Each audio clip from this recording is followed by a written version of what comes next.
Do you feel like you were meant for more? That you are ready for the level up? But instead of stepping forward, you feel stuck?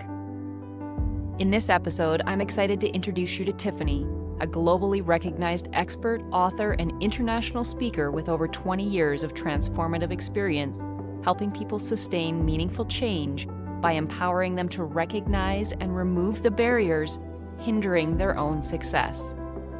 Her passion for rewiring the unconscious mind for success and unleashing your personal potential comes from the depth of her own experiences in life.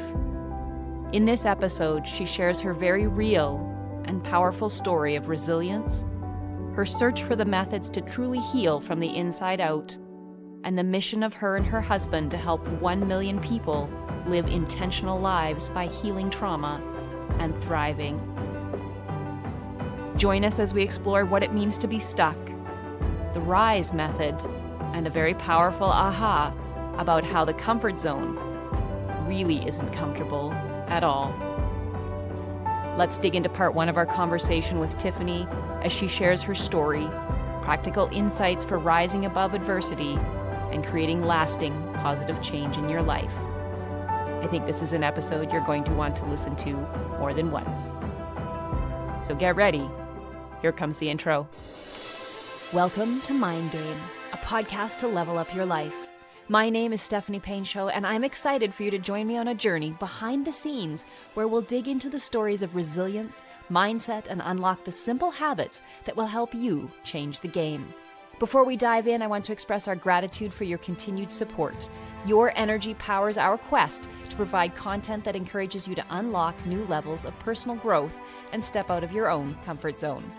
If you're inspired by an idea or have a suggestion for a future topic, connect with us at mindgamelevelupyourlife.com. Your feedback is a power-up that helps us continue on this epic adventure. So if you're ready to get out of your own way and explore what you didn't know you needed to know, you've come to the right place. So buckle up, open up your mind. It's time to level up.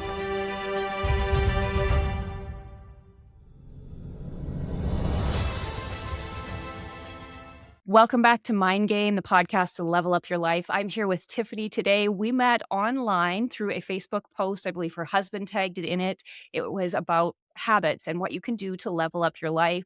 And Tiffany offered some amazing suggestions. And since then, I've been following her online and looking at her very positive and energetic social media feed to share out how you can get unstuck and move forward in your life. And she talks about nervous system regulation, recognizing the mindset that you have, and how to look at shifting your life so that you can manifest the dreams that you want to come true, and not just the dreams anymore, that they will become what you are actually living. So thank you so much for joining me, Tiffany. I'm very excited to have you here and for you to meet all of my viewers. I'm super excited to be here today. And we also discovered through social media that Tiffany is originally from Calgary and I'm in Saskatchewan. So we're really only one province away from where she grew up. And now, where are you located?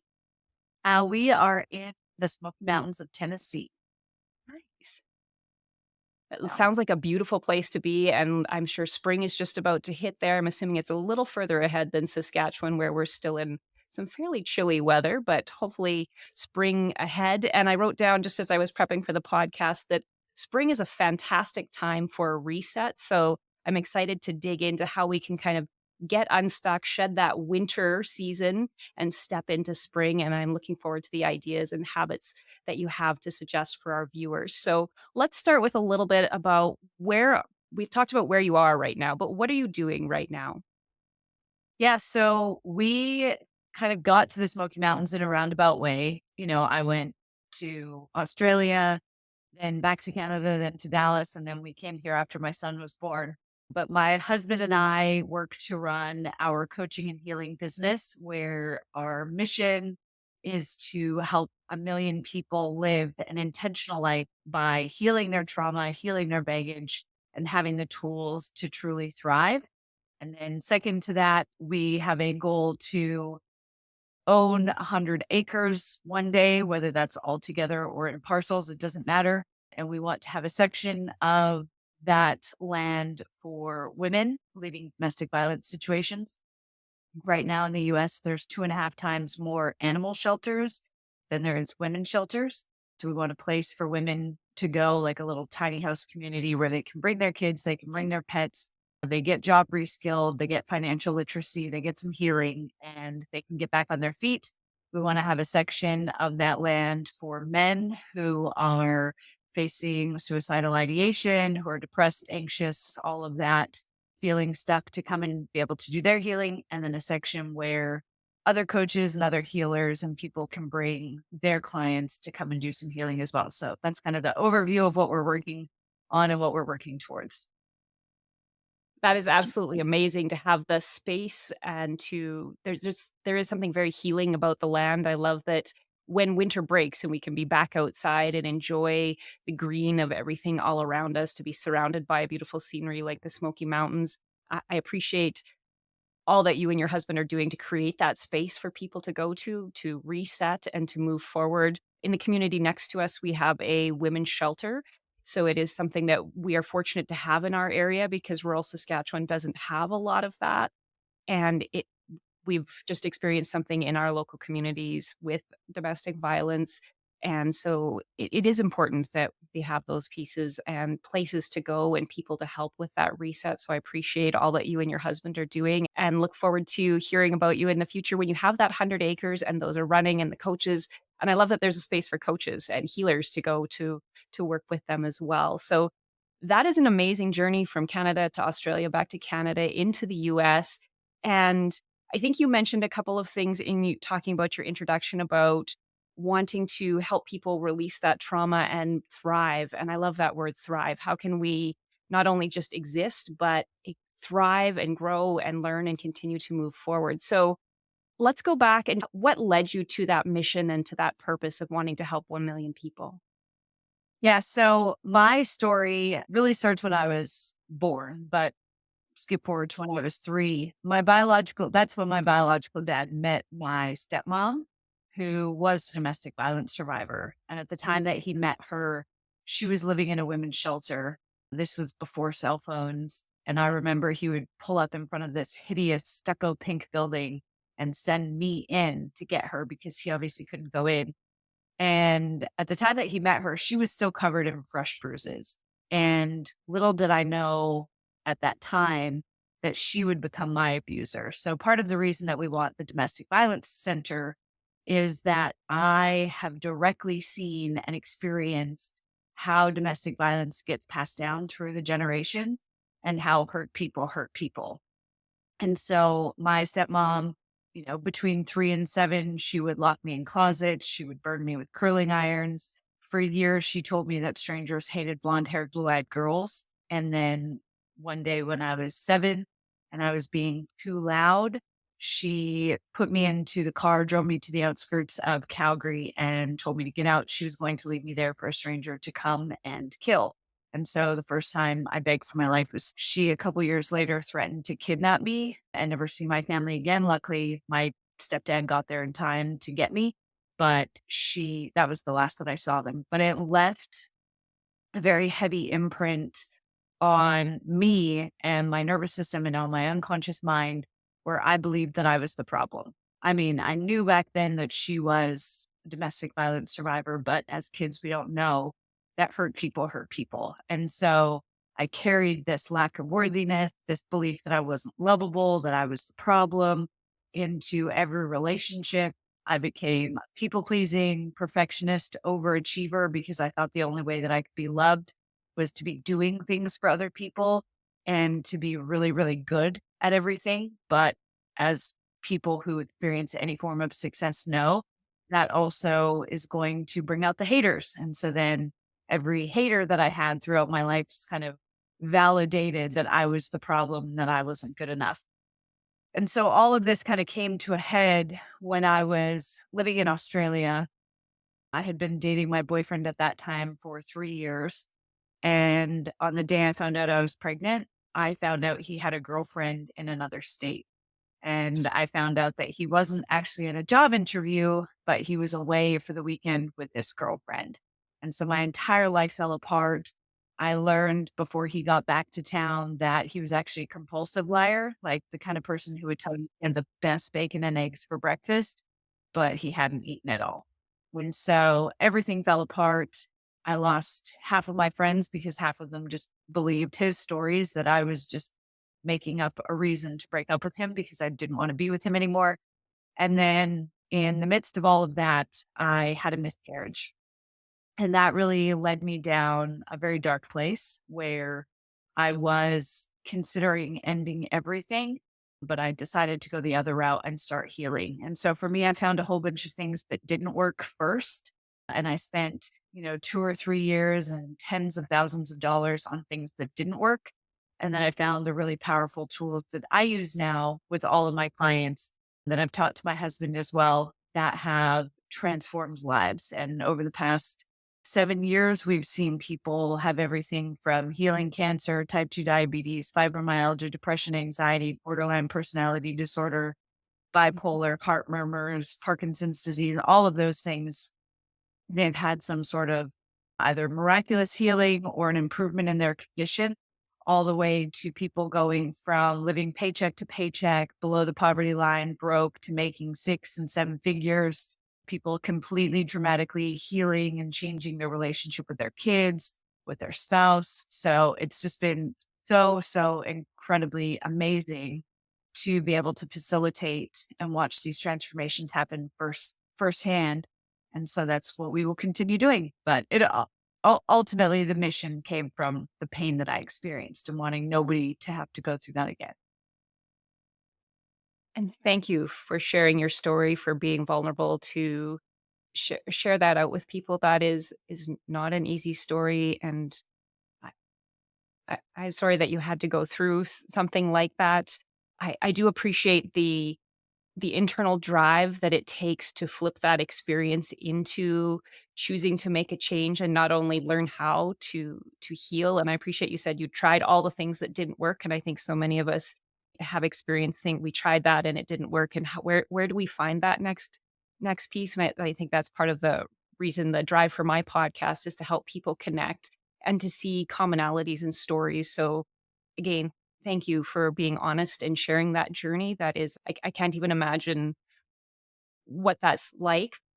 I appreciate that you are paying that forward and have a goal to help 1 million people to change lives. And it makes sense, your other goal, not only to help people heal, but to create those spaces where people can go to reset their lives and do all of those things, and to take that life experience and move it forward, I think is absolutely amazing, and certainly not easy. So I appreciate the ups and downs that you have been through in the hard won experience of life. And you did reference the impact of generational trauma and the new research that we have on how that's carried and stored within our genetics and moved forward from one generation to the next, and the energy that it takes to interrupt that cycle and reset it to move forward. So thank you for choosing to be here, to share your story, to share that your gifts with us so that we can help more people and make a difference in the world. Thank you. I mean, the work that we see the clients doing and the transformation makes all that my husband and I have both gone through individually and together, makes it so worth it. Yes. And I think it's also nice to hear from entrepreneurs who invest and take that time to learn and create amazing resources for people. That's, as a teacher, that's why I teach, is when you see that moment in the student, when they get it, when it lights up for them and they're able to take it and run with it. When you talk with students years later and they say, remember that one time and this made a difference to me. Those are, I think, the moments that teachers teach for. And it's exciting to hear that you have those experiences with students. So let's dig into one of them. What are some of the most common um, beliefs or reasons perhaps people get stuck, or or how many of us don't even know that we're stuck? Are there signs or symptoms that if we don't know that we're stuck, that we might be able to stop and take a look for? Yeah. I mean, the most obvious to me signs that people are stuck. And I think this comes with kind of re-educating society. So there's a great book, if you haven't read it, called The Body Keeps Score. And in that book, they share a lot of research that has been done over the years on trauma. And they share the results of a massive test that they did in body of research called the Adverse Childhood Experience, or ACE test. But what we know is that 60% or more of women and men who experience depression and anxiety, it's not their their depression and anxiety is resistant to any sort of drug treatment. And so, they can take the antidepressants, they can take the anti-anxieties, but that doesn't actually improve their mood or their condition. And so, and then there was a paper that came out, I can't remember if it was 2022 or 2023 now, but it came out saying that what the pharmacology industry has kind of known for years is that it's depression and anxiety is not actually a result of a hormone deficiency, but that depression and anxiety are often a sign or they are survival adaptations to having experienced trauma. And what people like Basil Vanderkolk, who is the trauma therapist that wrote The Body Keeps Score, people like him, Gabor Mate, Peter Levine, the people who are kind of at the forefront of this trauma research that's happening in today's world, what they're really trying to do is lobby the psychology industry to add to the DSM-5, which is like a psychologist handbook for, hey, this person has trauma, that a lot of the things that we diagnose pills for are not the problem themselves, but they're the symptom. And so if we're just diagnosing medication, then we're just numbing the symptom instead of dealing with the root cause. So one of the most common things that people get stuck in, but don't realize that it's a sign that they're stuck is depression and anxiety. And those are common survival adaptations to having experienced trauma. Same with ADHD to a degree. I'm not saying that ADHD doesn't exist for people, but we know that it's at least 20% overdiagnosed, especially in young boys. And it's a sign of, people who have experienced 3 or more incidents of trauma are like 30 or 40% more likely to be diagnosed as having a learning disability or something like ADHD, but really they're acting out the trauma that they're experiencing.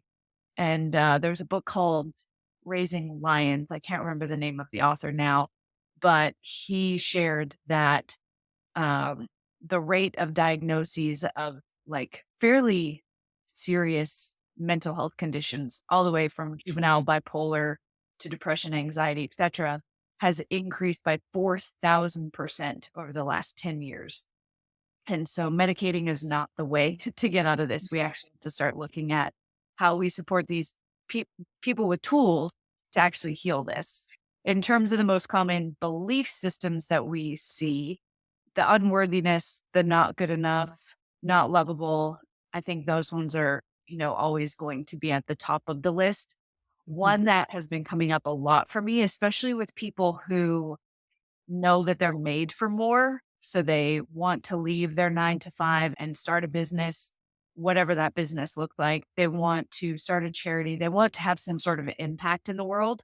A big one is that they were commonly told that they were too loud, that they were too much, to be quiet, to be seen, not heard, like something in that realm around you need to tone it back because, you're just too much for people. And so that belief also tends to stop people from fully shining their light. Thank you. I'm nodding along because as an educator, we work with teachers on ACEs training so that adverse childhood experiences how to be trauma informed educators. So to hear you reinforce that really shows I'm glad that society is shifting, that we're starting to look for beyond the medication. What are ways that we can dig down to that root cause? Because often when we're working with students or when you're talking to adults, if we don't ever dig back to what caused that initially, we're never going to fix that. And I was just listening to a podcast by Kathy Heller and Kate Northrup, and Kate Northrup's talked about how everything is cyclical, right? We always think that we think life is linear, but she said we keep repeating those patterns and circling back until we can learn those lessons. And sometimes we have to learn them multiple times. And she said, but the good news is when we look at our nervous system and how it responds, and I'm a former biology teacher, so the science behind that, it fascinates me. So, how can we help our nervous system and shift that forward so that we can recognize it use a habit or use a strategy to create a habit that can help us to level up and to continue to move forward. I love that you're referencing so many books. I keep writing them all down. I love to listen to the books while I'm driving in the car. And I think so many of us can relate to the not good enough, or I don't feel that I'm perhaps lovable, or you mentioned perfectionism at one point. I would say I'm a recovering perfectionist, and that idea that you are made for more, that if you're feeling stuck, but you just don't know how to break out of that, I can completely relate to that. I wasn't the one that was probably too loud. I was probably really quiet. And so I wouldn't share the ideas because I wasn't sure they were good enough. Or how do you work in a room full of people who are loud and have all that energy? And so how do you shrink into yourself as a way instead of coming out? So I'm not sure. I'm sure that's all interconnected there, but I really appreciate that. I think we're all made for more. I think we're all sort of made for more. And if we're inside that comfort zone and we're just going through life, that we're missing out on, not missing out in a bad way, but missing out on that chance to make a difference in the world, to leave a legacy that can have a lasting impact, to help all of us rise together, because I think together we can make a difference. We can shift. I know society seems to be in a strange place right now since COVID, more polarized, more extreme views. But I think at the bottom of all of that is be a good human. How do we help each other to connect, to live, to lift each other up, to support us to move through and work with our traumas to be able to get better. So I appreciate all of those different types of things. So when you recognize or sort if you see, you feel like you're made for more, but you've been told that you're too loud or you feel that you're not good enough, if you can become aware of that, what's a next step for me? Or when I become aware of something, how do I start to move forward? Yeah. So the process that we use with our clients is called RISE. And I had actually been doing this for years with my clients without realizing that it was really following this acronym.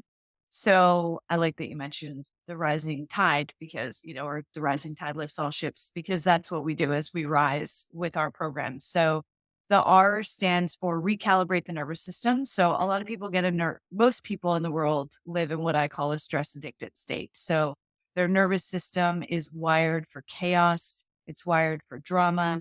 It's wired for stress and overwhelm and anxiety. And even though we know that that doesn't feel comfortable, and even though that we know that that's not an ideal state to be in, that's where we feel familiar.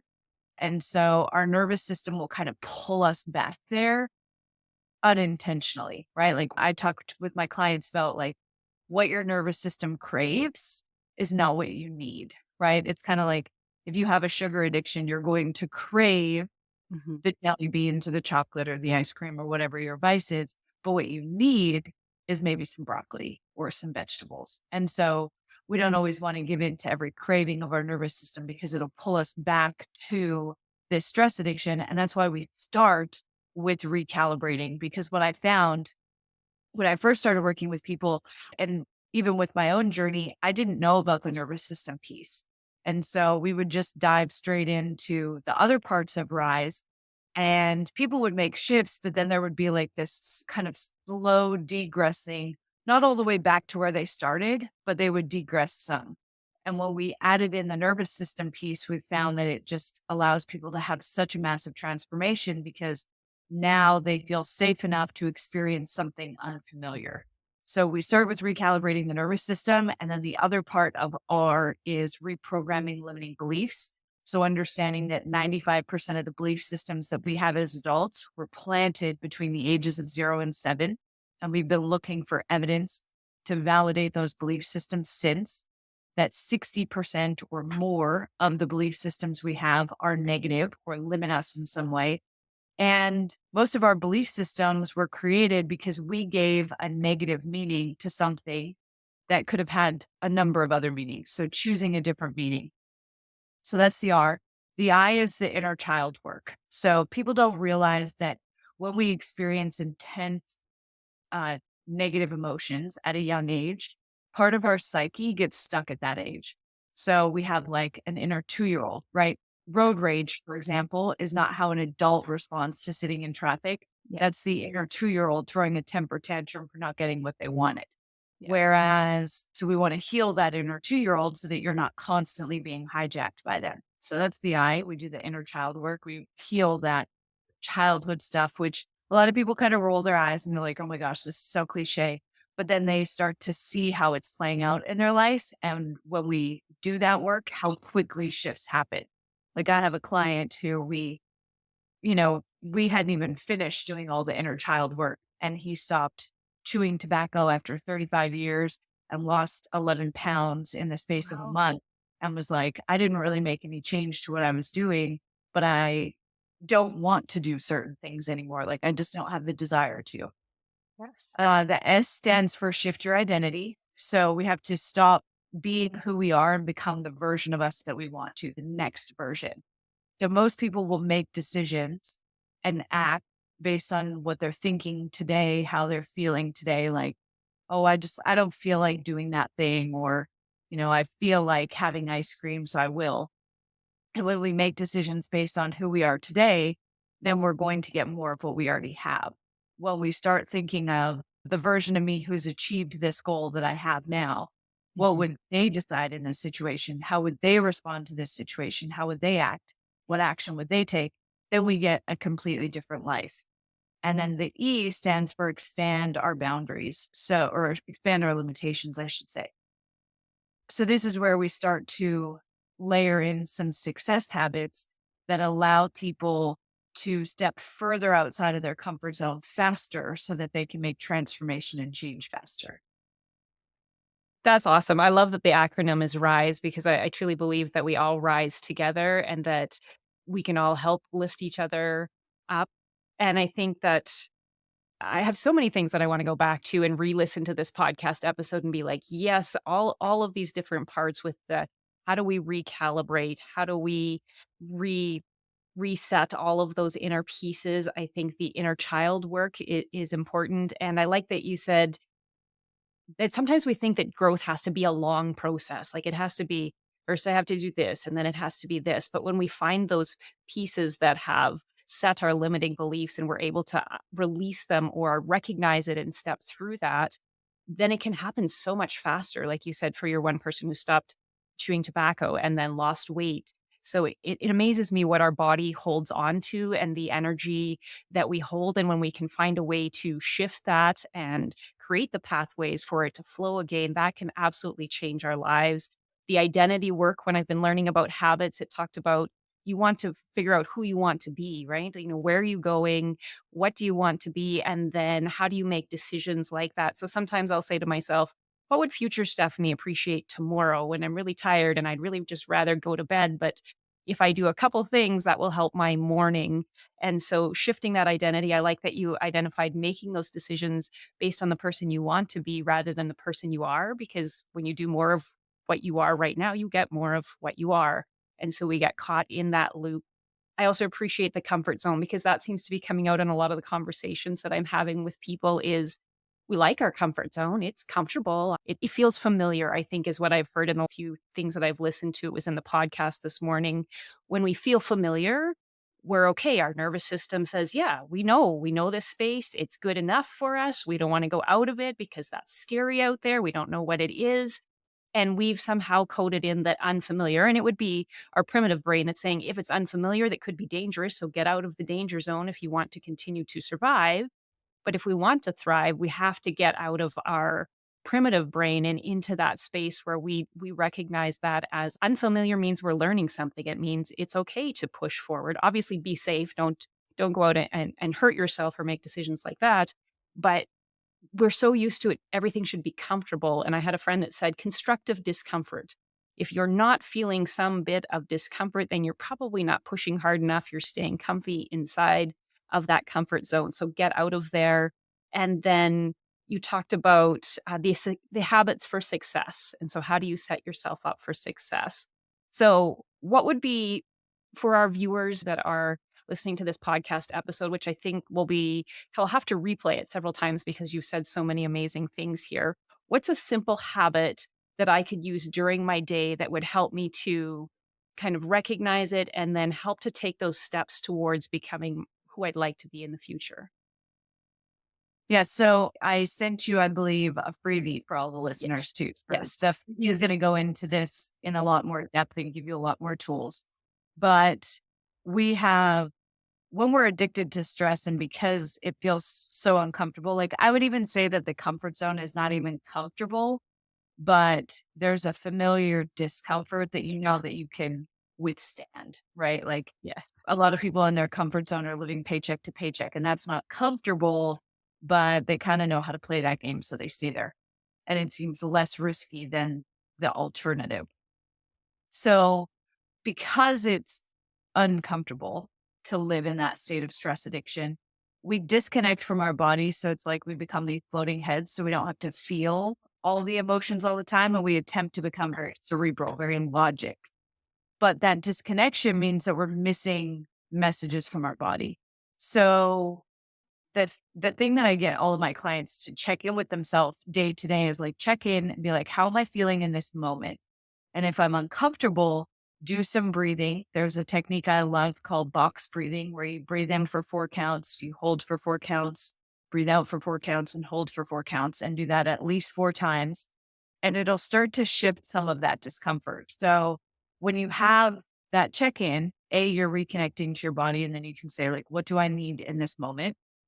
Now, and sometimes we also live in a hustle culture that like rest is bad and you're lazy if you take rest. But what if in that moment, like the best thing that you can do is rest? And that's where we are going to pause our conversation. We are all on this journey called life, but we are each walking our own paths. We each encounter different experiences that shape the very being of who we are as humans. And as Tiffany shared, even though the past may shape who we are, it doesn't have to define our future selves.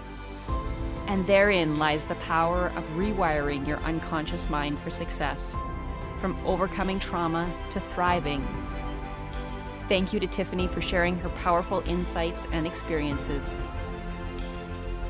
In this episode, Tiffany introduced us to the RISE method.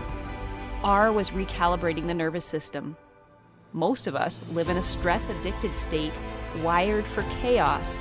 Even though we know it doesn't feel good, we will sabotage ourselves to find that familiar state. The second R is reprogramming those limiting beliefs, most of which were formed between the ages of 0 and 7, and we've been searching for confirmation of those beliefs for our entire life.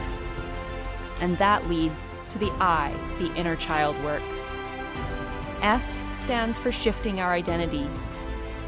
And why does identity keep coming up in our conversations? This is the quote that resonated with me.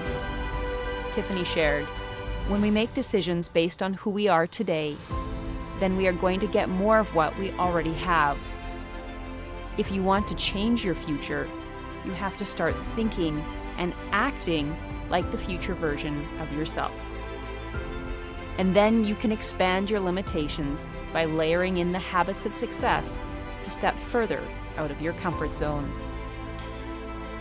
And that was the aha, my comfort zone aha, which I think we all recognize as the place of least growth, but the word comfort is misleading.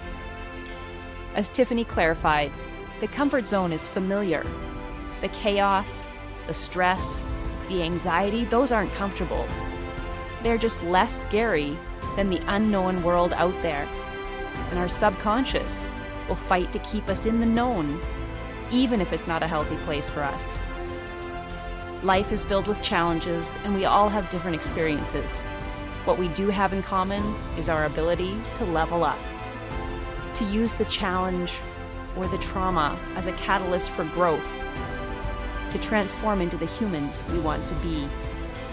The good news, there are amazing coaches like Tiffany and her husband who we can work with to learn the steps and strategies to begin to level up our life. We are not alone. We are all here to walk each other home. Be sure to check out the show notes for all of Tiffany's contact information, along with the free 7-day nervous system reset. Be sure to check out the links below for more information. Stay tuned for part 2 with Tiffany, where we dig into the soul questions of the Mind Game podcast and dig deeper into the conversation. Thanks for listening. Here's your Mind Game Episode 19 challenge. Share this episode and do a self-check-in. How are you feeling in this moment? What does your body need? Remember the box breathing technique that Tiffany suggested for us? And be sure to join the Mind Game Level Up Your Life Facebook group for more details. Remember to hashtag this, Level Up Your Life. Thank you for choosing to listen to Mind Game, a podcast to level up your life. We hope that you've enjoyed the insights, inspiration, and habits shared in this episode. Your support is a game changer, and we are incredibly grateful to be on this journey with such an amazing community of listeners. If you have any wonders, questions, or suggestions about this or future episodes, we'd love to hear from you. Connect with us on social media and share your feedback. Remember, you can catch all of our episodes on Apple Podcasts, Spotify, and YouTube. Make sure to subscribe, rate, and leave a review. It helps us bring valuable content to you, our listeners. Don't want to miss the next episode? Join our Facebook group and email list and get ahead of the game. Until next time, remember to mind the game so that you can get out of your own way and level up your life.